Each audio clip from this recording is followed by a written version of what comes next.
ആശങ്കയുമരുതേ, ദൈവം നിൻ കൂടെയുണ്ടെൻ മകനേ. വിളികൾ നനയരുതേ, മൊഴികൾ പകരരുതേ, ദൈവം നിൻ കാവലാനിൻ മകനേ. ഒരു നാളും നീ ദാസനല്ല, ഒരു നാളും നീ അസരനല്ല. ജീവന്റെ നാഥൻ എൻ സ്വന്തമല്ലേ. ആകുലനാകരുതേ, ആശങ്കയുമരുതേ, ദൈവം നിൻ കൂടെയുണ്ടെൻ മകനേ.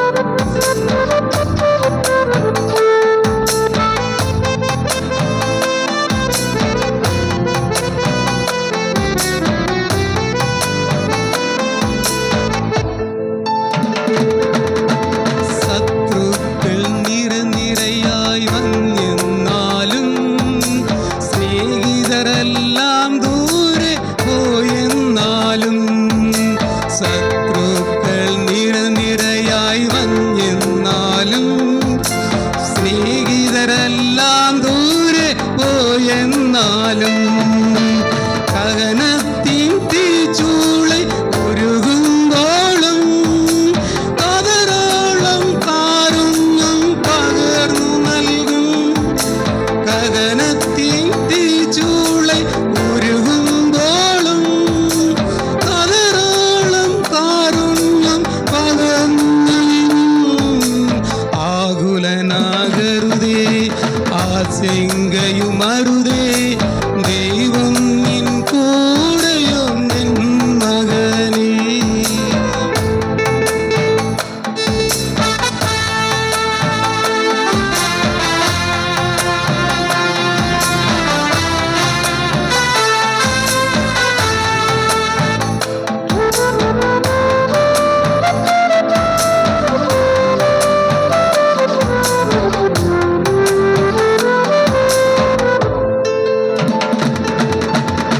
രോഗത്തിൻ വേദന വന്നെന്നാലും, ആശ്രയമില്ലാതെ അലയുമ്പോഴും, രോഗത്തിൻ വേദനയ വന്നെന്നാലും, ആശ്രയമില്ലാതെ അലയുമ്പോഴും, കർത്താവിൻ സ്നേഹത്തിൻ ചിറകിൻ കീഴിൽ എന്നെന്നും എന്നുള്ളം ആനന്ദിക്കും. കർത്താവിൻ സ്നേഹത്തിൻ ചിറകിൻ കീഴിൽ എന്നെന്നും എന്നുള്ളം ആനന്ദിക്കും. ആകുലനാകരുതേ, ആശങ്കയുമരുതേ, ദൈവം നിൻ കൂടെയുണ്ടെൻ മകനേ. വിളികൾ നനയരുതേ, മൊഴികൾ പതരരുതേ, ദൈവം നിൻ കാവലാനിൻ മകനേ. கர்த்தர் நல்லவர். ஆமென். கூடார பண்டிகையில் ரொம்ப புரோட்டா மற்ற எல்லா காரியத்தையும் எங்கள் குடும்பமாக வந்து நமக்கு செய்து கொடுத்தார்கள். ஆமென். கரங்களை தட்டி அந்த பிரதருக்கு நன்றி சொல்லுவோம். அருமையானவர்களே, இன்றைக்கு ரெகபோத் என்கிற டாப்பிக்கில் கொஞ்ச நேரம் வேதத்தை தியானிக்க போகிறோம். ரெகோபோத், எல்லாரும் சொல்லுங்க. யெகோவாவா? ரே, அதே ஒத்த சுழி கோ, ரெகோ, ரெண்டு சுழி போ, ரெகபோத். எல்லாரும் சொல்லுங்க. ரெகபோத்னா இன்க்ரீஸ் அல்லது பெருக்கம் அப்படின்னு, விசாலம் அப்படின்னு அர்த்தம். அல்லேலூயா. ஆண்டவர் நமக்கும் ஒரு ரெகபோத்தாக இருக்க போகிறார், ஒரு பெருக்கமாக இருக்க போகிறார். தாவீது சொல்றான், நான் நெருக்கத்தில் இருந்த எனக்கு விசாலம் உண்டாக்கினீர். நம்ம ஆண்டவர் விசாலத்தை தருகிறவர். இல்லை, நான் விலாசம்னு ஒன்று இருக்குல்ல, விலாசம்னா என்னது? முகவரி, விலாசம். ஆமாம், முகவரி அவர் தான் கொடுக்குறாரு. அல்லேலூயா. அட்ரஸ் இல்லாதவங்களுக்கு அவர் அட்ரஸ் கொடுக்குறாரு. ஆமென் சொல்லுங்க. ஆனால் சிலர் என்னென்னா அந்த அட்ரஸ் வாங்கின பிறகு ஆண்டவரே மறந்து போயிடுவாங்க. அது ஒரு பாட்டு கூட இருக்குமில்ல, காசு பணம் இல்லாம முகவரி இல்லாம தனிமையில் நீர் மறக்கல. ஆனால் நான் மறந்துட்டேன். நான் காசு பணம் இல்லாம முகவரி இல்லாம தனிமையில் இருந்ததை சொல்லுங்க. யார் மறக்கல? God never forget. அல்லேலூயா. ஆனால் மனுஷன் மறந்துடுவான். அவன் முகவரி வந்த உடனே, கொஞ்சம் காசு பணம் வந்த உடனே they will leave. ஆனால் God will never leave. ஆமென். கரங்களை தட்டி ஆண்டவரை மகிமைப்படுத்துங்க. ஆமென். God of increase. நாம் ஆராதிக்கிற ஆண்டவர் பெருக்கத்தை உண்டாக்குகிறவர். அல்லேலூயா. ஆமென். இப்போ சில பப்பாளி பழம் வாங்கி அறுத்தா விதையே இருக்க மாட்டேங்குது. ஆனால் அந்த காலத்தில் உள்ள பப்பாளி பழத்தை அறுத்தீங்கன்னா என்ன இருக்கும்? ஃபுல்லாக விதையாக தான் இருக்கும். கரு கரு கரு கரு கரு கரு கரு நீ பார்க்கவே அழகாக இருக்கும். அந்த கருப்பே ஒரு அழகு தான், அவ்வளோ அழகாக இருக்கும். அது எல்லாத்தையும் தோண்டி என்ன செஞ்சிருவோம்? எடுத்து குப்பையில் போட்டுட்டு. ஆனால் அந்த குப்பையில் போட்டாலும் அதில் என்ன செஞ்சிடும்? அதில் தன்னால் மரம் வளர்ந்து அதில் காய்க்க ஆரம்பிச்சிடும். ஏன்னா தேவன் பெருக்கத்தின் தன்மையை எல்லாத்துக்குள்ளேயும் வச்சிருக்கிறார். அல்லேலூயா. அதனால தான் சொன்னார், நீங்கள் பலுகி பெருகி பூமியை நிரப்புங்கள். அப்போ நிரப்புறதற்கு ஏற்ற நான் இந்த ஸ்ரீவில்லிபுத்தூரில் மீட்டிங் வைக்கும் போது ஒரு பாஸ்டர் வீட்டுக்கு போயிருந்தேன். அங்கே நிறைய செடி வச்சுருந்தாங்க. அப்போ அந்த பாஸ்டர் ஒய்ஃபு எல்லாத்துலேயும் ஒரு செடியாக எனக்கு பறித்து கொடுத்தாங்க. அதில் ஒன்றை வச்சு கண்ணும் கருத்துமாக வளர்த்து வந்தேன். ஒரு நாள் என் சொந்தக்கார பையன் ஒருத்தன் வந்தான். அவன் சொன்னான், தாத்தா அந்த செடிக்கு பேர் தெரியுமாண்ணா? தெரியலைண்ணா. இலை முளைச்சான் அப்படின்னா. என்ன பேர்? அது என்ன தெரியுமா? அந்த செடியினுடைய தன்மையை பாருங்கள். இவ்வளோ தண்டி இலை விடும்போது அந்த இலைக்கு மேலே கண்ணு இருக்கும். கண்ணுனா அந்த கண்ணு இல்லை, கன்று, பிரான்ச்சு. ஒரு இலை இவ்வளோ நீட்ட லீஃப் இருக்குன்னா அந்த இலைக்கு மேலே குட்டி குட்டி குட்டி குட்டி குட்டியாக இருக்கும். நீங்கள் அதை எடுத்து மண்ணில் போட்டிங்கன்னா அப்படியே வளர ஆரம்பிச்சிடும். அப்போ அதுக்கு பேர் என்ன தான்? இது வேணா பேர் வச்சுக்கிட்டான் போல் இருக்கு. இந்த இலையில் ஒரு இலையில் அத்தனை பிரான்ச்சை வச்சு, அதுவும் சின்னதாக இருக்கும். என்கிட்ட 4-5 எண்ணெய் இருக்குது. அதை எடுத்து வச்சு வச்சுருக்கேன் பாருங்கள். சும்மா இருக்க நேரம் அதை ஒன்று எடுத்து அதை இவ்வளோதான் இருக்கும். அது தண்ணி ஊற்றினா மிதந்துடும். அதை வளர்க்குறது ரொம்ப கஷ்டம். மெதுவாக தண்ணியை ஊற்றி அதை வளர்க்கணும். அப்போ தேவன் அதில் கூட என்ன வச்சிருக்கிறாரு சொல்லுங்க. எங்கள் வாயத்திலிருந்து பெருக்கம், எல்லாத்துலேயும் பெருக்கத்தை தான் வச்சிருக்கிறார். அல்லேலூயா சொல்லுங்க. சுருக்கம் எதுலேயுமே கிடையாது. ஆமென். எல்லாமே தேவன் எதெல்லாம் உண்டாக்கினாரோ அதெல்லாம் என்ன செய்யணும்? பெருகணும். ஒரு வாழை மரத்தை வச்சு விட்டுட்டிங்கன்னா அது என்ன செஞ்சுக்கிட்டே இருக்கு? அது வாழையடி வாழையா பெருகிக்கிட்டே இருக்கிறது. அருமையானவர்களே, ரகபோத்தை யாருக்கு கொடுத்தார், எப்படி கொடுத்தார் என்பதுதான் இன்னைக்கு தியானிக்க போகிறோம். ஆதியாகமம் 26ஆம் அதிகாரம் 22வது வசனம்.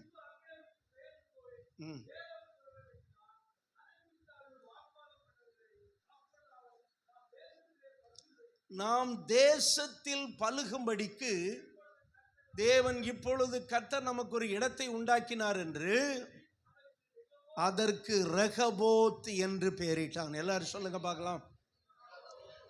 ரெகபோத் என்று பெயரிட்டான். எதுக்கு? பலுகும்படி. எல்லாரும் சொல்லுங்க. அப்ப ரெகபோத் நமக்கு வந்தால் நம்ம பலுகுவோம். ரெகபோத் உங்களுக்கு வந்தால் நீங்கள் பெருகுவீர்கள். ரெகபோத் உங்களுக்கு வந்தால் கர்த்தர் உங்களை விசாலத்திலே வைப்பார். அல்லேலூயா. ஆமென். நீங்க ஒரு குறுகின இடத்துல இருக்கிற நம்மை எங்க கொண்டு போவார்? விசாலத்துக்கு கொண்டு போவார். நெருக்கத்திலிருந்து நம்மளை பெருக்கத்துக்கு கொண்டு போவார். அப்படியானால் இந்த செய்தியை கேட்கிற எல்லாருக்குள்ளேயும் ரெகபோத் வர வேண்டும். அல்லேலூயா. பெருக்கம் வர வேண்டும். நான் பெருகும்படி இந்த பூமியில உண்டாக்கப்பட்டிருக்கிறேன். ஹல்லேலூயா. என் கர்த்தர் சொல்றார், உன் கையின் கிரியையை நான் என்ன செய்வேன்? ஆசீர்வதிப்பேங்கிறாரு. அப்ப கையின் கிரியையிலிருந்து பெருக்கம் வரும். ஹல்லேலூயா. முதல் மனிதன் என்ன வேலை பார்த்தான்? விவசாயம் தான் பண்ணான். ஆண்டவர் அவனுக்கு எதை கொடுத்தாரு? ஒரு தோட்டத்தை கொடுத்து அந்த தோட்டத்தில் என்ன செய்ய வைத்தார்? வேலை செய்ய வைத்தார். அதுல இருந்து பெருகிறது. அப்ப கையின் பிரயாசமும் எதைத்தான் உண்டாக்குகிறது? பெருக்கத்தை உண்டாக்குகிறது. மனுஷனுக்கு நல்ல யோசிக்கக்கூடிய மைண்டை கொடுத்திருக்கிறார். இந்த மைண்டு தான் பிசினஸ் பண்றவங்களுக்கு மைண்ட் ரொம்ப அவசியம். அவங்க என்ன பண்ணிக்கிட்டே இருப்பாங்க? யோசித்து எப்படி பெருகலாம் என்று யோசிப்பார்கள். அப்போ யோசனை திறனையும் எதுக்கு தான் வச்சிருக்கிறாரு? கொஞ்சம் வாயை திறந்து சொல்லுங்க. எதுக்கு தான் வச்சிருக்கிறாரு? பெருகுகிறதுக்கு தான் வச்சிருக்கிறாரு. அப்ப தேவன் நமக்குள்ள வச்சிருக்கிற எல்லாமே, நம்முடைய எண்ணம், நம்முடைய பிரயாசம் எல்லாமே எதை நோக்கம்? நாம் பெருக வேண்டும். அல்லேலூயா. அப்ப ஆண்டவர் கொடுத்த அறிவை நல்லா பயன்படுத்துறவங்க நல்லா பெருகிடுறாங்க. ஆண்டவர் கொடுத்த சரீரத்தை நல்லா பயன்படுத்துறவங்க பெருகிறாங்க. அப்போ சோம்பேறி வச்சு அவங்க அவனுடைய வயல் எப்படி இருந்துதான்? முள்ளுக்காடாக இருந்தது. அவன் பெருக முடியாது. தேவன் யாருக்குள்ள ரகபோத்தை வைக்கிறாரோ அவர்களுக்குள்ளே என்ன உண்டாகும்? பெருக்கம் உண்டாகும். அல்லேலூயா. கவனிங்க. இப்ப ஈசாக்குக்கு இந்த ரகபோத்தை ஆண்டவர் கொடுத்தார். ஈசாக்குக்கு ஏற்கனவே தேவன் என்ன கொடுத்திருக்கிறாரு? வாக்குத்தத்தம் கொடுத்திருக்கிறார். உன் சந்ததியை வானத்து நட்சத்திரங்களைப் போல என்ன செய்வேன்? பெருக பண்ணுவேன். கவனிங்க. இந்த பெருக்கம் எங்கிருந்து, ரகபோத் எங்கிருந்து உண்டாகிறதுன்னு நேரமும் குறைவா இருக்கிறதுனால கொஞ்சம் இன்ட்ரோடக்ஷனை குறைச்சிட்டு நேரம் இந்த ஒரு 6 பாயிண்ட் உங்களுக்கு கொடுக்குறேன். நமக்குள்ளே ஒரு பெருக்கத்தை தேவன் வச்சிருக்கிறார். நீங்கள் எண்ணம், உங்களுடைய சிந்தை, உங்களுடைய உழைப்பு, உங்களுடைய முதலீடு எல்லாமே எதுக்குள்ள தான் வருது? பெருக்கத்துக்குள்ள. அல்லேலூயா. ஆமென். இப்ப தேவன் என்ன பண்றாருன்னா, ஈசாக்குக்கு எப்படி பெருக்கம் வந்ததுன்னா, அவன் வாக்குத்தத்தத்தை பெற்றான். அப்ப பெருகணும் என்றால் நமக்கு என்ன தேவை? அதனாலதான் ஆண்டவர் மனிதனை படைச்சிட்டு முத வாக்குத்தத்தம் கொடுக்கிறார். நீங்கள் பலுகி பெருகி பூமியை நிரப்பி எல்லாத்தையும் என்ன செய்து கொள்ளுங்கள்? ஆண்டு கொள்ளுங்கள் என்று ஒரு அத்தாரிட்டி கொடுக்கிறார். ஆமென். அப்ப தேவன் மனிதனை படைத்ததின் நோக்கம், அவன் என்ன செய்ய வேண்டும்? பெருக. எப்படி பெருகிறான்? பெருகிறதற்குரிய பிராமிஸ் அவன் பெறுகிறான். வாக்குத்தத்தம் பெற்றவர்கள் என்ன செய்வார்கள்? பெருகுவார்கள். ஆமென் சொல்லுங்க. இப்ப ஈசாக்குக்கு வாக்குத்தத்தம் கொடுக்கிறார் இல்லையா? ஆதியாகமம் 26:5 வானத்து நட்சத்திரங்களை போல உன்னை என்ன செய்வேன்? பெருக பண்ணுவேன். இன்னும் கொஞ்சம் வசனம் கழிச்சு அவர் அதே வசனத்தை திரும்ப சொல்லுவார். உன்னை நான் பெருக பண்ணுவேன். 24வது வசனத்திலையும் சொல்லுவார். அப்ப பெருக்கம் எதிலிருந்து நமக்கு ஆரம்பிக்கிறது? The promises of God. அல்லேலூயா சொல்லுங்க பார்க்கலாம். நீங்கள் பெருக வேண்டும் என்று தேவன் உங்களுக்காக வாக்குத்தத்தம் கொடுத்திருக்கிறார். நீங்க ஒரு குறுகின இடத்திலே வாழ வேண்டும் என்று தேவன் விரும்பவில்லை. நீங்கள் பெருக வேண்டும் என்று தேவன் விரும்புகிறார். ஆமென் சொல்லுங்க. எதிலெல்லாம் நீங்க குறுகி போய் இருக்கிறீங்கன்னு நீங்க உணர்றீங்களோ அதிலெல்லாம் நீங்கள் பெருக வேண்டும் என்று தேவன் நிறைய பிராமிசஸ் கொடுத்திருக்கிறார். ஆமென். ஈசாக்கு பெருக வேண்டும் என்று ஆண்டவர் ஈசாக்குக்கு முதல்ல என்ன கொடுத்தாரு? வாக்குத்தத்தம் கொடுத்தார். அல்லேலூயா. அப்ப யாரெல்லாம் வாக்குத்தத்தை பெறுகிறார்களோ அவர்கள் பெருகுவார்கள். அந்த வாக்குத்தத்தத்தை பெறதுக்கு தான் எங்க போகணும்? 1ஆம் தேதி எங்கேயும் போகணுமா? எங்கேயாவது போகணுமா? வீட்டில் உட்காந்து பைபிளை படிங்க. அல்லேலூயா. கண்ட இடத்துக்கு ஓடுற கூட்டம் நிலைக்காது.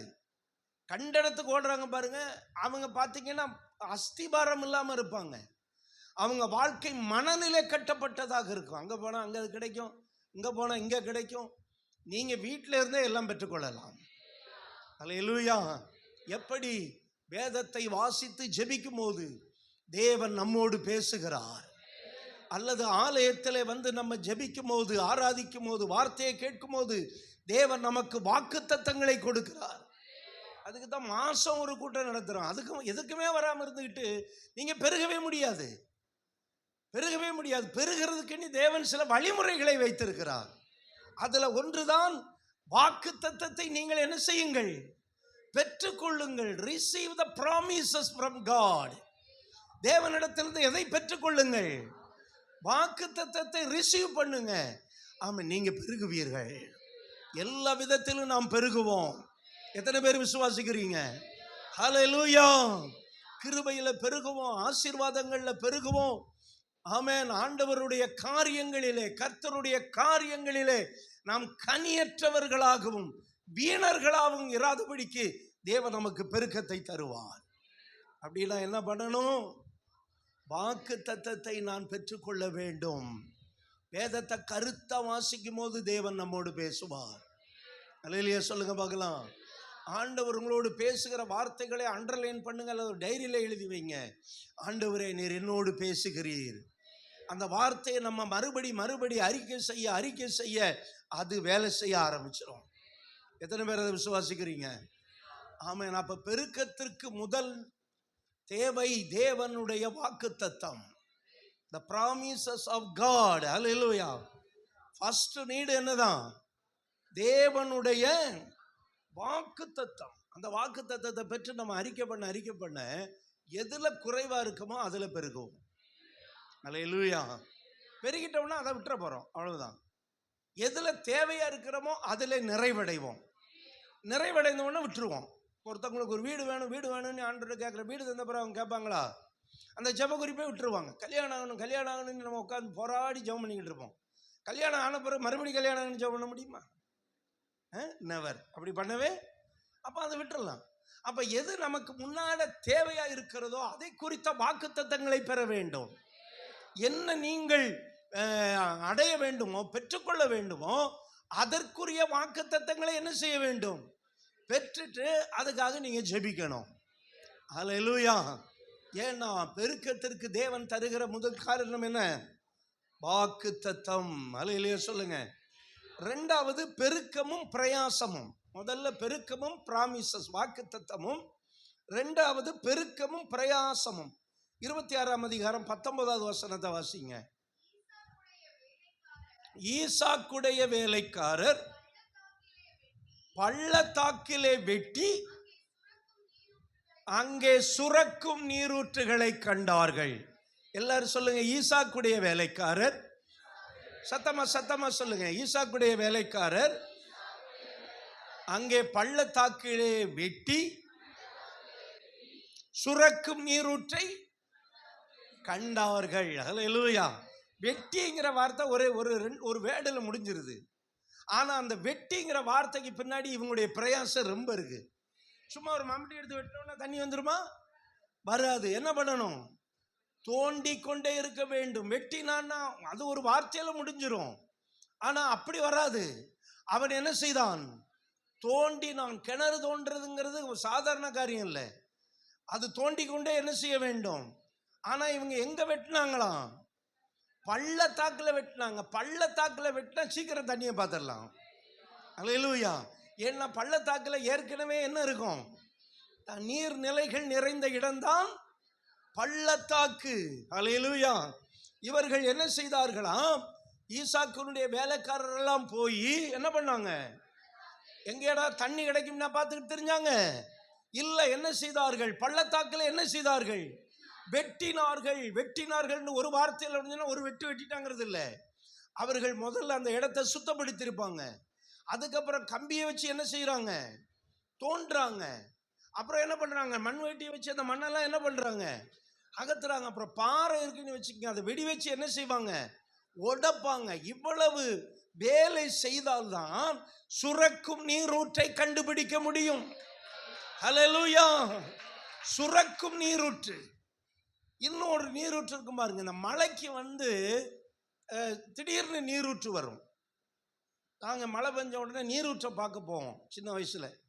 சிலது பார்த்தீங்கன்னா தரையிலிருந்து பீச்சு அடிக்கும். ஏன்னா மழை பயங்கரமாக பெய்யும். அப்புறம் தண்ணி குபு குபு குபு குபு குபு குபு குபுன்னு வந்துக்கிட்டே இருக்கும். ஆனால் கொஞ்சம் ஒரு வாரம் மேலிடுச்சுன்னா என்ன செஞ்சிடும், அது அப்படியே வற்றி போயிடும். ஆனால் இவர்கள் எதை பார்த்தார்கள்? சுரக்கும் நீரூற்றை. இன்னைக்கு மேலோட்டமாக எதுவும் கிடைக்குமான்னு தெரியுறாங்க. மேலோட்டமாக எந்த வலியும் இருக்கக்கூடாது. அதை சொல்லுவாங்களே, நோகாம நொங்குதுக்க முடியாது. எவனோ ஒருத்தர் மேலே ஏறி வெட்டி அதை கொண்டு வந்து அதையும் வெட்டணும். வெறும் நொங்க கொடுத்தாலும் நம்மளால என்ன செய்ய முடியாது, வெட்டி அதனுடைய அந்த நொங்க என்ன செய்ய முடியாது, எடுக்க முடியாது. அதுக்கும் அவன் வெட்டணும் பாருங்க. எதுவுமே பிரயாசப்படாமல் வராது.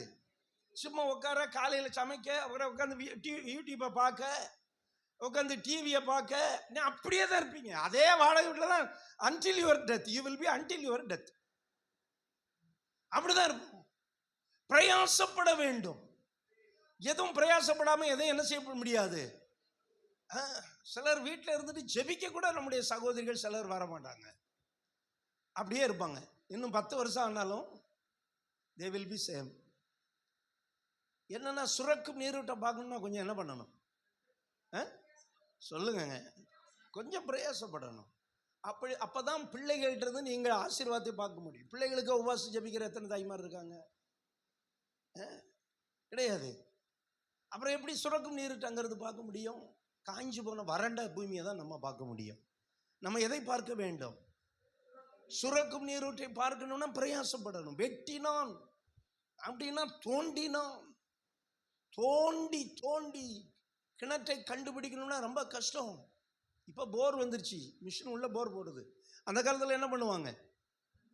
கிணறு தான் தோண்டுவாங்க இல்லையா? அப்போ பிரயாசப்பட வேண்டும். பெருக்கம் வரணும்னா என்ன செய்யணும்? பிரயாசப்படணும். பெருக்கம் வரணும்னா உறக்கத்தை தியாகம் பண்ணணும். பெருக்கம் வரணும் என்ன செய்யணும்? ஆமாம், நான் நல்லா உறங்குவேன், இன்னும் கொஞ்சம் உறங்குவேன், இன்னும் கொஞ்சம் தூங்குவேன்னா எதுலேயுமே பெருக முடியாது, எதுலேயுமே ஷைன் பண்ண முடியாது. பெருக்கத்துக்கு இன்னொரு அர்த்தம் நீங்கள் பிரகாசித்தல், ஷைன் பண்ணுறது. அல்லேலூயா. வேணா சைன் வேணா போட்டுக்கிட்டு இருக்கலாம். ஒரு பெண்ணை எடுத்து அப்படியே சைனாக நீ போடலாம், ஒரு நோட்டு ஃபுல்லாக போட்டுக்கோ. ஆனால் என்ன செய்ய முடியாது? ஷைன் பண்ண முடியாது. ஷைன் பண்ணணும்னா நமக்கு பெருக்கம் வேணும்னா பிரயாசப்படணும். அல்லேலூயா. நான் போன வாரம் இயேசுவினுடைய ஜெபத்தை குறித்து சொன்னேன். இயேசு பிரயாசப்பட்டார், அதிகாலையில் எழுந்து பிரயாசப்பட்டார். அப்போ நம்ம எந்த அளவுக்கு பிரயாசப்படணும் பாருங்க. பிரயாசம் இல்லாமல் வர்றதெல்லாம் நாட் பிளெஸ்ஸிங். லாட்ரி டிக்கெட்டை எடுத்து அந்த காலத்தில் பைபிளில் வைக்கிற பழக்கம் இருந்துச்சு கேரளாவில், இங்கே இல்லை. ஏன்னா கேரளாவில் இன்றைக்கி லாட்ரி இருக்குது, இங்கே நல்ல வேலை தமிழக அரசு என்ன பண்ணிட்டாங்க, தடை பண்ணிட்டாங்க. ஆனால் தடை பண்ணனால இந்த மெப்கோவில் நிறைய பேருக்கு வேலை போச்சு. இந்த மெப்கோன்னு ஒரு ஆஃபீஸ் இருக்கு, பெப்கோ, ஆமாம், பெப்கோவில் பார்த்தீங்கன்னா நைட்டெல்லாம் ஒரு கூட்டம் வந்துக்கிட்டே இருக்கும். நான் வந்த புதுசில் யார் அவங்க, லாட்ரி சீட்டு விற்கிறவங்க. அப்புறம் தடை பண்ணிட்டாங்க. ரொம்ப பேர் அடிக்டேஷன் ஆகிட்டாங்கன்னு நிறைய பேர் லாட்ரி எடுத்தே லாட்ரி அடிச்சிச்சு அவனுக்கு, அந்த மாதிரி ஆகிட்டாங்க. ஆனால் அதை எடுத்து பைபிளுக்குள்ளே வச்சு ஒருத்தர் சொன்னால் அவங்களுக்கு ஒரு நல்ல ஒரு அமௌண்ட்டு தரப்போகிறேன் பாஸ்டர் அப்படின்னு. நான் என்னன்னு கேட்டேன். அப்போ தான் அவனை எப்படி பாருங்கள், அவன் மனைவி சொன்னாங்க, பாஸ்டர் ஒரு நாள் மனைவி சொன்னால், பாஸ்டர் உங்களுக்கு ஒரு நல்ல ஒரு அமௌண்ட்டை கொண்டு தான் சர்ச்சுக்கே வருவாராம், அதுவரை என்ன செய்ய மாட்டாராம், அவர் வரமாட்டாரான்னு சொன்னான். ஏம்மா நல்ல அமௌண்ட் வரட்டும், முதல்ல அவனை வர சொல்லு. இல்லை பாருங்க அப்படின்னாங்க. என்ன விளையாண்டுருக்கான் தெரியுமா? ரம்மி விளையாடுறாங்க. ரம்மி விளையாண்டு இவன் என்ன ஜெயிச்சு எனக்கு என்ன கொண்டு வர போகிறான், நான் சபைக்கு நல்ல அமௌண்ட்டு. கடைசியில் என்னாச்சு தெரியுமா? அந்த பிள்ளை போட்டிருந்த நகையெல்லாம் வாங்கி அடை வச்சுட்டான்.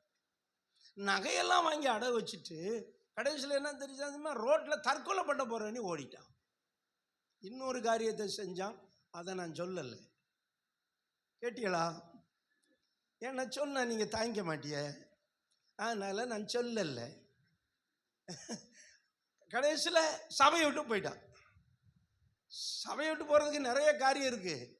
நீங்கள் எல்லாத்துக்கும் என்னைய குற்றம் சொல்லக்கூடாது. அதுக்கு ஒரு நாள் ஒரு செய்தி வச்சுருக்கிறேன், அதை உங்களுக்கு தெளிவாக சொல்லி காட்டுறேன். எனக்கு எப்போ லீட் பண்ணுறாரோ அப்போ அதை தெளிவாக உங்களுக்கு சொல்லி காட்டுறேன். கவனிங்க, சபையை விட்டு போயிட்டான். நான் ஒரு ஆத்மாவை இழந்து போனேன். எனக்கு என்ன கொண்டு வரணும்னு பண்ணான்? நல்ல அமௌண்ட் கொண்டு வரவே. இப்போ சபையிட்ட என்னென்னா ரம்மி விளையாண்டு அதுக்கு அடிக்டேஷன் ஆகி அவன் அந்த பிள்ளை நாக இங்கே அடுத்தவன்கிட்ட நாக வாங்கி இவங்கிட்ட நாக வாங்கி அப்பப்பா இன்னைக்கு சம்படி பிளேயிங். இந்த மொபைலில் நீ கேம் எல்லாம் விளையாண்டன்னா விளங்கவே முடியாது. உன்னை விளங்காம ஆக்கிறோம் அது. ஏன்னா இப்போ எல்லாமே யாருக்குமே தெரியாம எதை வேணாலும் செய்யற மாதிரி இந்த மொபைல் அடிக்டேஷன் வந்துருச்சு. விசுவாச பிள்ளைக்கு 18 வயசு ஆகலாமா, அவனுக்கு எதுக்கு நீ மொபைல் வாங்கி கொடுக்குறீங்க? அது ஆண்ட்ராய்டு மொபைல் பிள்ளைகளை கெடுக்கிறது. 18 வயசு ஆகாம எவனும் 2 வீலர் ஓட்டக்கூடாது. சைக்கிளை வாங்கி கொடுங்க. இன்னைக்கு கெடுக்கிறதே நம்ம தான். சப்ஜெக்ட் மாறுது, கொஞ்சம் கவனமா பேசப்பா. அல்லேலூயா.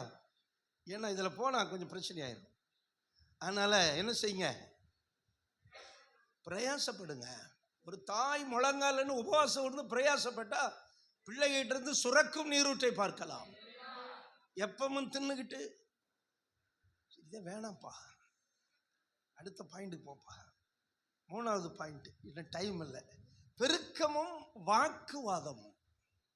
அல்லேலூயா சொல்லுங்க. 2வது பாயிண்ட் என்ன சொன்னேன்? அதுல இன்னைக்கு 1000 செய்தி இருக்கு, அதை விட்டுருவோம். 2வது என்ன செய்தி, என்ன பாயிண்ட்? பெருக்கமும் வாக்குவாதமும். பெருக்கம் என்கிற ஒரு தரிசனம் உங்களுக்குள்ள வந்துட்டுன்னா நீங்கள் தேவையில்லாத கமெண்ட்ஸை கேட்கத்தான் செய்யணும். பாருங்க, அதுக்கு எந்த வசனம்? 20வது வசனம். கேராரு மேய்ப்பர் இந்த தண்ணீர் தங்களுடையது என்று சொல்லி ஈசாக்குடைய மேய்ப்பருடனே வாக்குவாதம் பண்ணினார்கள். அவர்கள் தன்னோட வாக்குவாதம் பண்ணினதனால் அந்த துறவுக்கு ஏசேக்கு என்று பெயரிட்டான். எல்லாரும் சொல்லுங்க, என்ன பேர் போட்டானா? ஏசேக்குன்னா என்ன அர்த்தம் சொல்லுங்க? வாக்குவாதம். நல்லா கவனிங்க.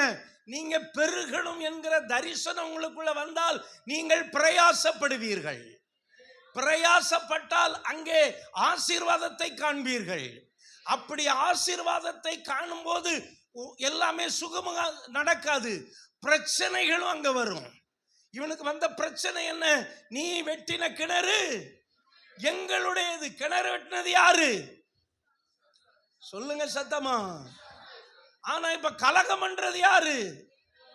என்ன சொல்றாங்க? இந்த கிணறு எங்களுடையது என்று வாக்குவாதம் பண்ணினார்கள். நல்லா கவனிங்க, உங்களுக்கு எல்லாமே காரியம் ஸ்மூத்தா போகும்னு நினைக்காதீங்க. பெருக்கம், யாருக்குள்ள பெருக்கத்தின் லாங்கிங் இருக்குதோ அவங்களுக்கு பல பிரச்சனைகளும் இருக்கு. பெருக்கத்தை பெற அவன் வாக்கு தத்தத்தை என்ன செய்ய வேண்டும்? பெற வேண்டும். பெருக்கத்தை பெற அவன் என்ன செய்ய வேண்டும்? பிரயாசப்பட வேண்டும். இப்ப என்னாச்சுன்னா ஒருத்தங்க வாக்குவாதம் பண்ணினார்கள். இந்த வாக்குவாதமும் வரும்,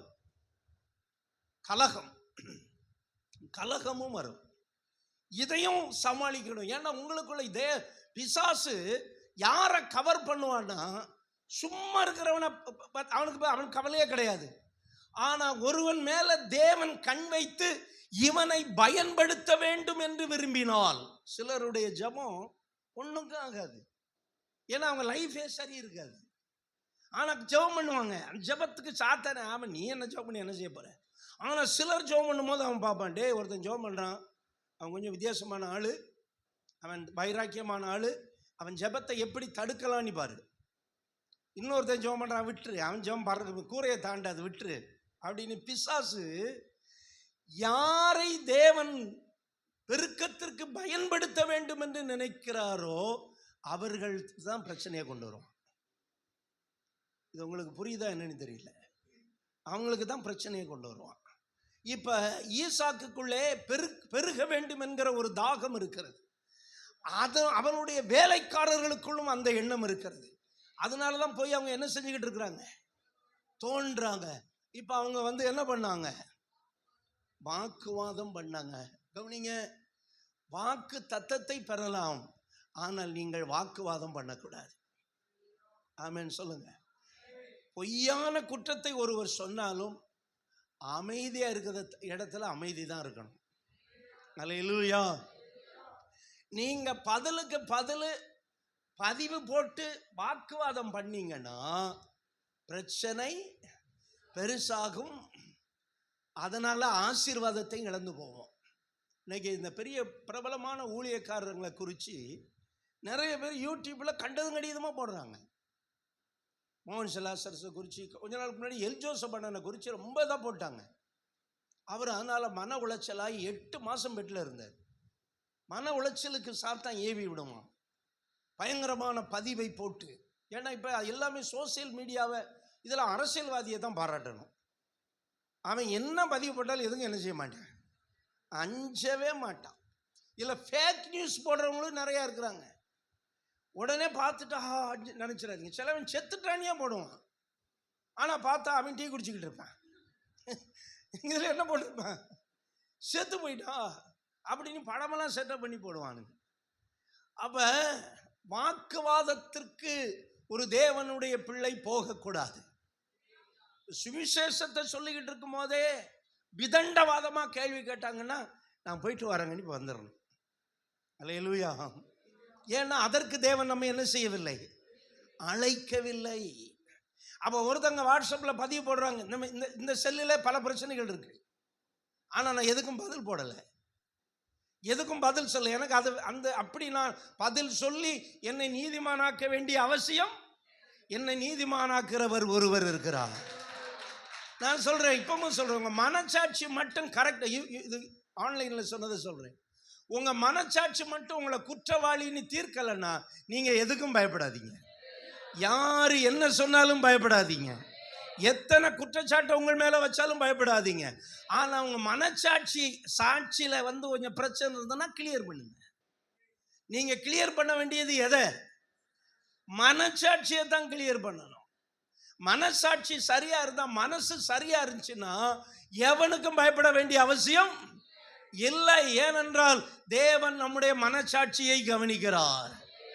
நம்முடைய இருதயமே நம்மை குற்றவாளியாக தீர்க்குமானால் தேவன் இருதயத்திலும் பெரியவராய் இருக்கிறார். அதனால கவனிங்க, உங்க இருதயம் மட்டும் உங்களை குற்றவாளியை தீர்க்க நீங்க விடக்கூடாது. அதை மட்டும் கிளியர் பண்ணி போய்கிட்டே இருக்கணும். அல்லேலூயா. செய்யாத குற்றத்தை செய்தாய் என்பார்கள், சொல்லாத வார்த்தையை சொன்னாய் என்பார்கள், எவ்வித பொய்யையும் எதிர்க்காமல் சகித்து என் நெஞ்சை அன்பினால் நிறைந்திட செய்தீர் தேவனே ஸ்தோத்திரம். இப்படிதான் நம்ம போடும். அல்லேலூயா. ஆமென். தேவன் நமக்கு ஒரு சாட்சியை கொடுக்கிறாரு. தேவனை காட்டிலும் நம்ம மனச்சாட்சி தான் ரொம்ப முக்கியம். அல்லேலூயா. மனச்சாட்சியில நம்ம தப்பு பண்ணியிருந்தோம்னா ஆண்டவரிடம் சொல்லி அதை சரி பண்ணிடணும். இல்லாம இந்த உலகமே திரண்டு உங்களை குற்றம் சொன்னாலும் தேவன் சொல்றாரு, தேவன் தெரிந்து கொண்டவன் மேல் குற்றம் சாட்டுகிறவன் யார்? தேவனே அவனை நீதிமானாக்குகிறவர். ஆக்கினைக்குள்ளாக தீர்ப்பவன் யார்? கிறிஸ்துவே மரித்தவர். அல்லேலூயா.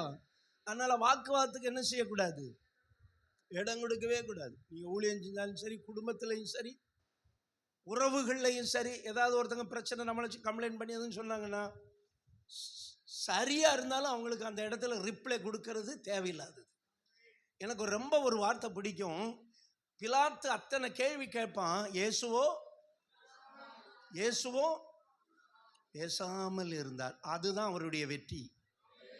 ரொம்ப பேசினாலே தோல்விதான், ரொம்ப பேசினாலே தோல்விதான். நீங்க மௌனமா இருந்தா அதான் வெற்றி. வாக்குவாதத்தை முறியடித்தான். அல்லேலூயா. ஆமென். விட்டு கொடுத்தான். ஆமென் சொல்லுங்க பார்க்கலாம். பெருக விடாதபடிக்கு பல வாக்குவாதங்கள், பிரச்சனைகள் வரும். அதெல்லாம் சுமூகமா கையாளணும். உடனே அந்த துறவை விட்டுட்டு வேறொரு இடத்திற்கு போனான். அல்லேலூயா. இல்லை நான் தான் கஷ்டப்பட்டு வெட்டினேன், நீ வாரியா, நீயா நானா பார்ப்போம். விட்டு விலகுவதுதான் பெஸ்ட். ஆமென் சொல்லுங்க. நாலாவதாக பெருக்கமும் தொடர் பகையும். பெருக்கமும் தொடர் பகையும். 21வது வசனம் வாசிங்க. அதை குறித்தும் வாக்குவாதம் பண்ணினார்கள், அதற்கு சித்னா என்று பேரிட்டான். கலகம், பகை அப்படின்னு பல அர்த்தம் சித்னாங்கிற வார்த்தைக்கு இருக்குது. அதாவது நான் என்ன சொல்றேன், ஆரம்பத்தில் சொன்னல, உங்களுக்குள்ளே பெருக வேண்டும் என்கிற ஒரு ஆசையும் வாஞ்சையும் இருந்தா இந்த மாதிரி தடைகள் வந்துகிட்டே தான் இருக்கும். இப்படியே இருந்துட்டு போங்க, வெந்ததை தின்னு அப்படின்னு இருந்தீங்கன்னா உங்களை யாரும் டிஸ்டர்ப் பண்ண மாட்டாங்க. ஆனா இன்னும் சுரக்கும் நீரூற்றை என்ன செய்ய வேண்டும்? பார்க்க வேண்டும்.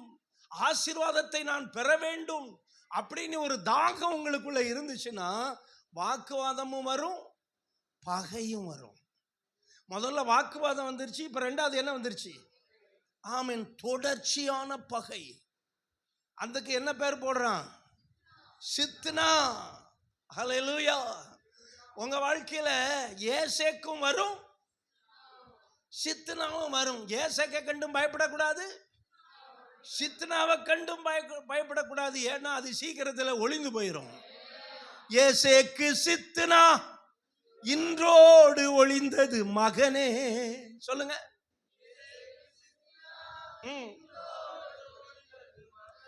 ரெகபோத் உனக்கு உண்டு. ஓ, ரெகபோத் பிறந்து விட்டது. ஹல்லேலூயா. எல்லாம் கவனிங்க. இந்த ஏசேக்கிலையும் சித்னாவிலையும் நீங்க எப்படி நடந்துக்கிறீங்களோ அதை வச்சுதான் உங்களுக்கு ரெகபோத் கிடைக்கும். ஹல்லேலூயா. அவன் ஒன்று சொன்னா நான் 3 சொல்லுவேன். அவன் வாட்ஸ்அப்ல ஒரு மெசேஜ் அனுப்புனா நான் 10 மெசேஜ் அனுப்புவேன். எனக்கு அனுப்ப தெரியாது, வாய்ஸ் டைப்பிங்ல மூச்சு விடாம பேசுவேன். அப்படி நீங்க அனுப்பிங்கன்னா கலகம் பிறக்கும், பகை உண்டாகும். ஆனா என்ன வராது? நம்ம நோக்கம் என்ன? நம்ம பயணம் என்ன? சத்தமா சொல்லுங்க. அதனால வாக்குவாதத்தையும் பார்க்க கூடாது, கலகத்தையும் பார்க்க கூடாது. ஹல்லேலூயா. ஆமென். Don't put your mind upon that. அது மேல எதை வைக்காதீர்கள்? கவனத்தை வைக்காதீர்கள். யார் என்ன வேணாலும் சொல்லிட்டு போட்டோம், ஊரெல்லாம் கூடி ஊர் வீடு வீடா போய் சொல்லட்டும், நீங்க அதுல கவனம் வைக்காதீங்க. உங்க நோக்கம் பெருக வேண்டும். ஹல்லேலூயா. இந்த 6 நாளும் நம்முடைய நோக்கம், நான் 8 மணிக்கெல்லாம் ஆபீஸ்க்கு வந்துடுவேன். காலையில் 4 மணி 3 மணிக்கெல்லாம் எழுப்பி ஜெபிச்சு ஆன்லைன் பிரேயரை நடத்திட்டு குளிச்சு ரெடி ஆகி 8 மணிக்கு நான் ஆபீஸில் இருப்பேன். 8:40க்கு ஒரு தம்பி வருவான். அவங்கிட்ட சில வேலையை, சின்ன பையன் வருவான். அவன் ஏதாவது வேலை செய்யணுமா பாஸ்டர் அப்படின்னு கேட்பான். ஏதாவது சின்ன சின்ன வேலையை செய்வோம். அதன் பிறகு பிள்ளைங்க வருவாங்க. ரலிலியா சொல்லுங்க. ஏன்னா நமக்கு வேற எதை யோசிக்கிறதுக்கு என்ன இருக்கக்கூடாது. சோம்பேறியின் இருதயம் சாத்தானின் ஒர்க் ஷாப்பான். இந்த சோம்பேறியின் இருதயம் என்னது? ஆமா, சாத்தான் அங்கிருந்து தான் ஒர்க் ஷாப் பண்ணிக்கிட்டு இருப்பான். அதனால நம்ம மைண்டையும் பிஸியா வைங்க, நீங்களும் பிஸியா இருங்க. இந்த சம்படி வீண் அலுவல்காரர்களாய்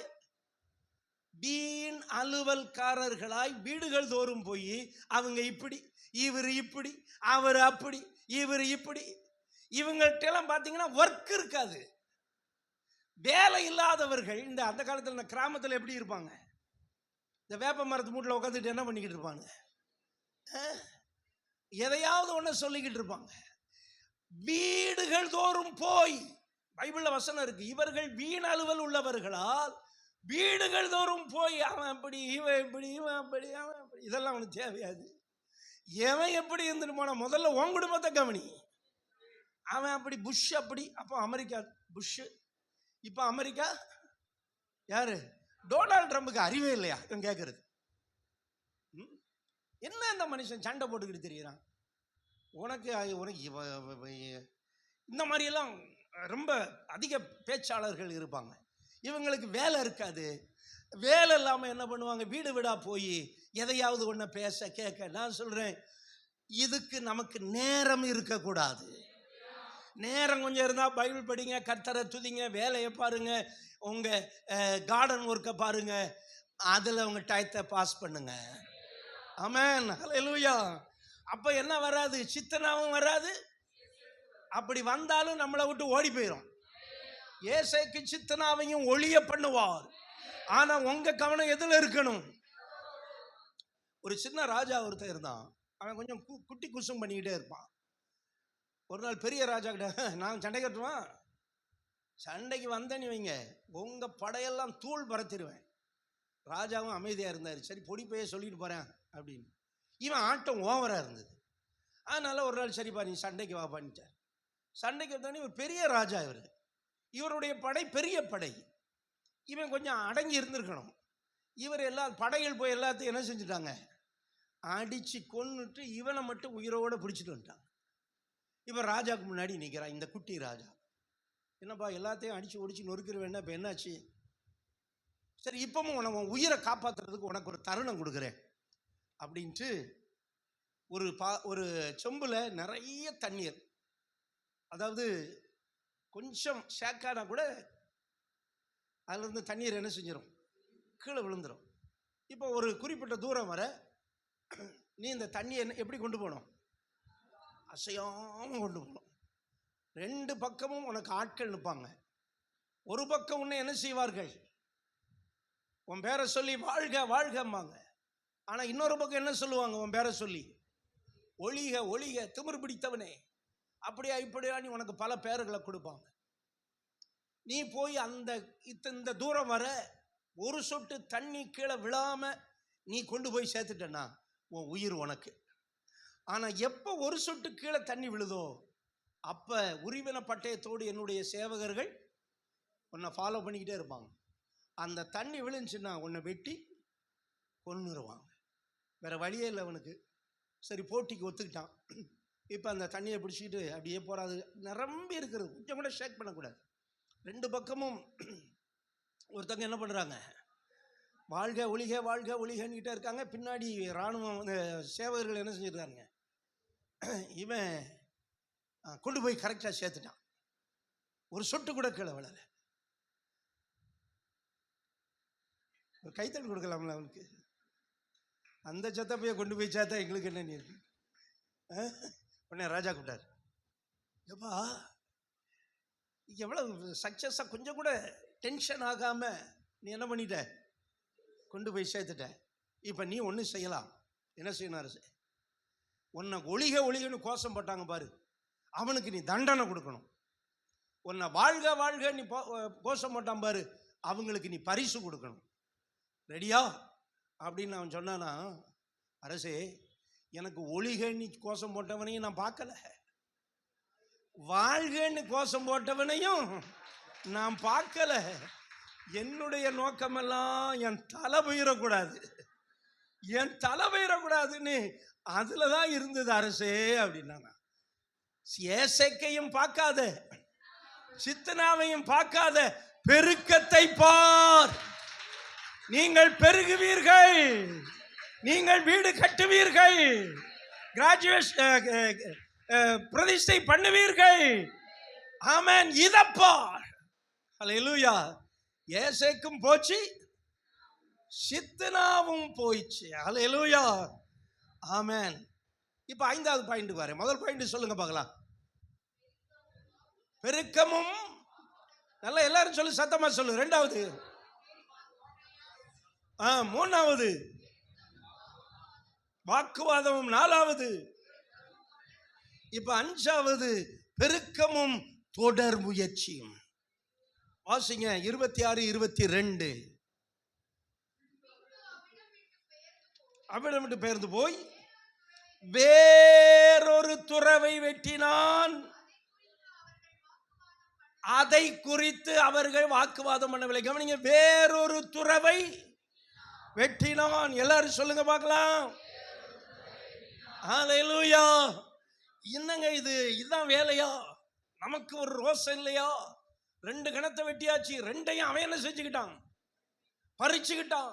என்ன ஈசாக்கே, என்ன இப்படி பொம்பளை மாதிரி இருக்கிறின்னு கூட சொல்லியிருப்பான். ஏன்னா ஈசாக்கு ஏற்கனவே எப்படி தான் ஆளு, கொஞ்சம் அமைதியானவன் தான். சாலமோனும் அப்படி எப்படிப்பட்ட ஆளு தான், அமைதியானவன் தான். இப்போ ஈசாக்கு தியானம் பண்ணுறவன். தியானம் பண்ணுறவன் எப்படி இருப்பான்? எப்படி தான் இருப்பான்? அமைதியாக இருப்பான். மெடிடேஷன் பண்ணுறவங்க எப்படி தான் இருப்பாங்க? ஆமாம். பொண்ணு பார்க்க இப்போ இளையாசர் போயிருக்கான், பொண்ணு வர மாதிரி டைம் நெருங்கிருச்சு. இவன் போய் என்ன பண்ணிக்கிட்டு இருக்கிறான்? தியானம் பண்ணிக்கிட்டு இருக்கும் போதே பொண்ணை பார்த்துட்டான். பொண்ணை பார்த்தானா? அங்கே எந்த பொண்ணை பார்த்தான்? அவனுக்கென்று நியமிக்கப்பட்டு வேலைக்கார மூலம் வந்துக்கிட்டு இருக்கிற மனவாட்டியை. நான் சொல்கிறேன், கல்யாணம் உனக்கு சீக்கிரமாக நடக்கணும்னா தியானம் பண்ணால் போதும். தியானம் பண்ணிட்டு கண்ணை ஏற எடுத்து பார்த்தா பொண்ணு முன்னாலே நிற்கும். அல்லேலூயா. நீ வாட்ஸ்அப்பில் அதில் இதுலையும் நேரத்தை கிடிச்சிட்டு கடைசியில் நீ எதிர்பார்த்த மாதிரி பொண்ணு அமையாது தம்பி. அப்புறம் காலமெல்லாம் நீ வேதனைப்பட வேண்டியது வரும். இதுக்கு ஆமேன் வராது, வர வேண்டாம். முழங்காலில் நின்று பொண்ணு தேடலாம். அந்த காலத்தில் என்ன பண்ணுவாங்க தெரியுமா? செருப்பு தேய பொண்ணு தேடுவாங்க. புரோக்கர் இப்படி ஒரு இதை வச்சுருப்பான். என்ன வச்சுருப்பான்? இப்படி ஒரு பேக்கை வச்சுட்டு ஒரு வேட்டிங் கட்டிக்கிட்டு அப்படியே வருவான். ஒரு பொண்ணு பார்க்கறதுக்கு என்ன தேஞ்சிரும்? இன்னைக்கு கை தேயுது. ஏன்னா எல்லாமே எல்லாம் வருது, எல்லாமே வாட்ஸ்அப்பில் வருது. கையை தள்ளி தள்ளி தள்ளி தள்ளி தள்ளி விட்டு விட்டு விட்டு நான் சொல்கிறேன், இதுவும் தேவை வேண்டாம், இதுவும் தேவை வேண்டாம், இது தேஞ்சா போதும். அல்லேலூயா. எந்த வாலிபனுக்கு முழங்கால் தேயுதோ அவன் எதிர்பார்த்த மாதிரி மனைவி வருவா. அல்லேலூயா. எந்த வாலிபனுக்கு இந்த விரல் தேயுதோ ஒன்றும் சொல்ல முடியாது. அப்போ என்ன பண்ணுங்க? ஈசாக்கு எங்கே போனா? தியானம் பண்ண போனா. ஈசாக்கு ஏற்கனவே ரொம்ப சாப்பிட்டு பல்லோ. இவன் வந்து கேட்குறாங்க, என்ன தலைவா விடுங்க எங்களை. ஏசேக்கும் சித்து நாவுமா, ஒவ்வொருத்தனையும் செத்தானானி நான் இப்போ பார்த்துட்டு வந்துடுறேன் அப்படின்னு இவனுங்க துடிக்கிறானுங்க. இல்லைப்பா, இன்னொரு கிணறை வெட்டுவான், இன்னொரு கிணறை வெட்டு போய் என்ன செய்ய? எனக்கு வெட்டுறதெல்லாம் விட்டுக்கிட்டு வரீங்க, விட்டுரு. அல்லேலூயா. ஊழியத்தை ஆரம்பித்த நாட்களில் நல்ல ஒரு சில குடும்பங்கள் வந்தாங்க. அங்கே இருக்கும்போது ஒரு பாஸ்டர் வந்து அவங்க வீட்டுகளை உட்காந்து ரொம்ப நயவஞ்சகமாய் பேசி ஒரு சில குடும்பங்களை கடத்திட்டு போனார். இப்போ எல்லாரும் சொன்னாங்க, இல்லைங்க, ஏன்னா அவர் தான் முத எங்களுக்கு தசமாக கொடுத்தவர். எனக்கு ஞாபகம் இருக்கு, முத டைத்து கொடுத்த ஒரு சகோதரர் தந்திரமாக பேசி கூட்டிகிட்டு போயிட்டார்.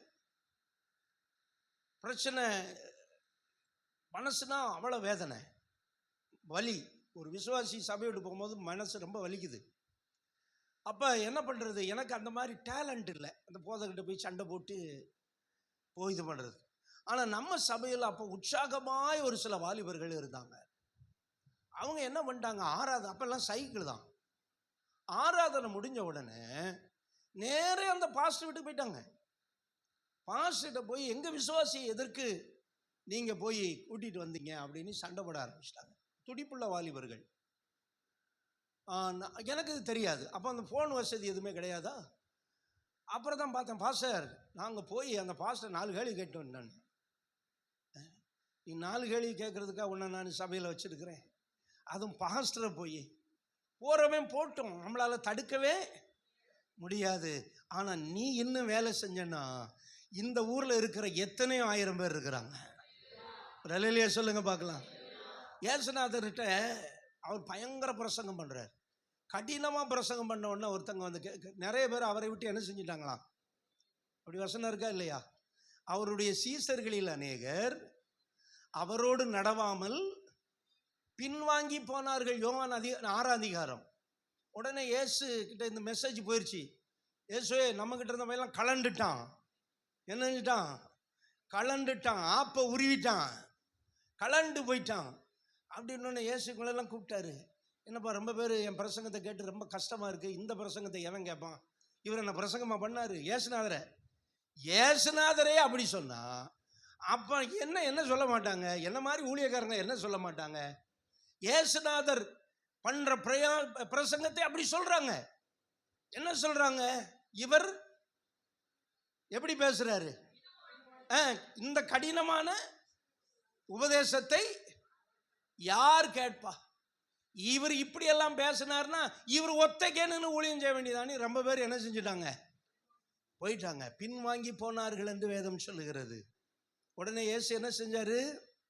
மற்ற சீசர்களை பார்த்து என்ன கேட்டாரு? அதுதான் கரெக்ட்.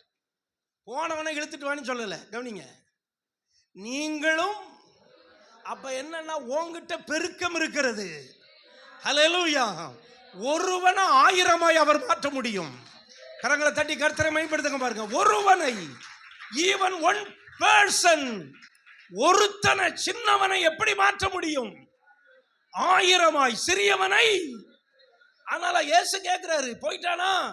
நிறைய பேர் போயிட்டாங்களா? அவங்களை பிடிச்சி இழுத்துட்டு வாடா சொல்லல. என்ன சொன்னாரு? நீங்க போயிட மனசா இருக்கிறீங்களா? ஏன்னா உங்களுக்குள்ள பெருக்கத்தின் அபிஷேகம் இருக்கிறது. ஒரு விசுவாசி முழங்கால் போட்டு ஜெபிச்சா போதும். நமக்கு ஜூனியர் இன்டர் மட்டும் 63 பிள்ளைங்க. 63 பிள்ளைங்களையும் இந்த வருஷத்துல தொடர் ஃபாலோ ஒர்க் பண்ணி ஒரு 30 பிள்ளைகளையாவது சபைக்குள்ளே கொண்டு வர வேண்டும். அந்த ஏபிலிட்டி நம்ம சண்டே கிளாஸ் டீச்சர் கிட்ட இருக்கு. 13 டீச்சர்ஸ் ஒர்க் பண்ணாங்க, 10 வாலண்டியர்ஸ் ஒர்க் பண்ணாங்க. எல்லாத்துக்குள்ள என்ன இருக்கு? பெருக்கம் இருக்கிறது. ஹல்லேலூயா. இந்திரா நகர்ல 10 சபைக்கு ஆள் இருக்கு. ஒரு சபைக்கு 1000 பேர் வச்சாலும் இந்திரா நகர்ல எத்தனை சபைக்கு இருக்கு? பெருக்கம் இருக்குங்க. நீங்க என்ன ஏதோ தீவிலையா இருக்கீங்க? நமக்குள்ள என்ன இருக்கு?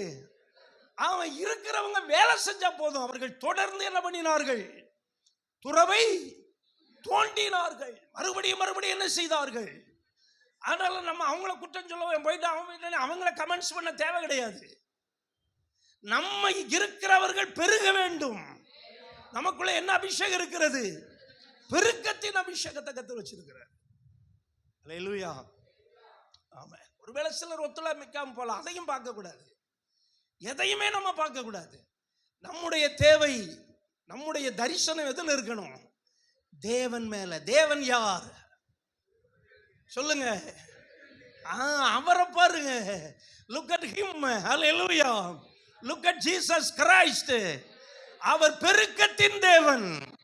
அவர் நினைச்சார்னா நாளைக்கு இந்த சபை, அடுத்த வாரமே இந்த சபை நிரம்பி வழி அவரால் வைக்க முடியும். ஒரு இரவிலே காடைகளை கொண்டு வந்து என்ன செய்தார்? ஆமென். அது அவரால் முடியும். நம்முடைய தேவன் பெருக்கத்தின் தேவன். அல்லேலூயா. ஆமென். இப்போ எத்தனை பாயிண்ட் சொன்னேன்? கடைசியில் என்ன சொல்றேன்? ரெகபோத் உண்டாயிற்று. அல்லேலூயா சொல்லுங்க பார்க்கலாம். ரெகபோத் 22வது வசனம். வேறொரு துறவை வெட்டினார்கள். அதை குறித்து அவர்கள் வாக்குவாதம் பண்ணவில்லை. அப்பொழுது அவன் நாம் தேசத்தில் பலுகும்படிக்கு கர்த்தர் நமக்கு இடம் உண்டாக்கினார் என்று சொல்லி ரெகபோத் என்று பெயரிட்டான். கரங்களை தட்டி, நல்லா கரங்களை தட்டி. நமக்கு ஒரு ரெகபோத் இருக்கிறது. நமக்கு ஒரு பெருக்கம் இருக்கிறது. நமக்கு ஒரு உயர்வு இருக்கிறது. அதனால ரெகபோத்தை தான் பார்க்கணுமே ஒழிய ஏசேக்கையும் பார்க்க வேண்டாம், சித்தனாவையும் பார்க்க வேண்டாம். ஏசேக்கு எங்க இருந்தாலும் வரத்தான் செய்யும். சில விசுவாசிகள் வீட்டில் இருக்க ஏத்து வீட்டுக்காரனே பிரச்சனை பண்ணிக்கிட்டு இருப்பான். எங்க போனாலும் ஏசேக்கு இருக்கு, எங்க போனாலும் என்ன இருக்கு. ஆனா பெருக்கம் எங்க போனாலும் இருக்கு. எங்க போனாலும் கர்த்தர் உங்களை பெருக பண்ணுவார். அல்லேலூயா. நீங்கள் பெருகுவீர்கள். நாம் ஆராதிக்கிற சபை பெருகும். அப்படின்னா நம்ம நோக்கம் பெருக்கத்தில் தான் இருக்கணும். பெருக்கமும் வாக்குத்தத்தமும், பெருக்கமும் பிரயாசமும், பெருக்கமும் வாக்குவாதமும், பெருக்கமும் தொடர் பகையும், பெருக்கமும் என்னது தொடர் முயற்சியும். அல்லேலூயா. பெருக்கமும் வெற்றியும். ஜெபமனுமா அந்த பெருக்கத்தை கர்த்தர் நமக்குள்ள வச்சிருக்கிறாரு. ஒருவனாய் ஆபிரகாமை அழைத்தேன், அவனை ஆசீர்வதித்தேன், அவனை பெருக பண்ணினேன். பெருக்கத்தின் தேவன் நம்மோடு இருக்கிறார். எல்லாரும் முழங்கால நின்று கரங்களை தட்டி கர்த்தரை மகிமைப்படுத்துங்க. ரீமா கமரபல ஷபரதர கரமலபா. வாக்குவாதம் வேண்டாம், பொறாமை வேண்டாம், கலகம் வேண்டாம். நம்ம யாருகிட்ட போய் கலகம் பண்ண வேண்டாம், யாருகிட்ட போய் சண்டை போட வேண்டாம். ஹல்லேலூயா. ஏன்னா உங்களுக்குள்ளே பெருக்கத்தின் அபிஷேகம் இருக்கிறது. உங்களை பெருக பண்ணுகிற தேவன் உங்களுக்குள்ள இருக்கிறார். நீங்கள் பெருகுவீர்கள். 1 30 60 100 இந்த சபை பெருகும். இந்த சபை பெருகும். நீங்க விரும்பினாலும் விரும்பாட்டாலும் இந்த சபை பெருகும். ஏனென்றால் சபையின் தலைவர் இயேசு. ஹல்லேலூயா. தேவனுடைய பிள்ளையே, அந்த அபிஷேகத்தை கர்த்தர் நமக்குள்ள வச்சிருக்கிறார். ஆமென். கர்த்தருடைய வார்த்தைக்கு கரங்களை தட்டி கர்த்தரை மகிமைப்படுத்து.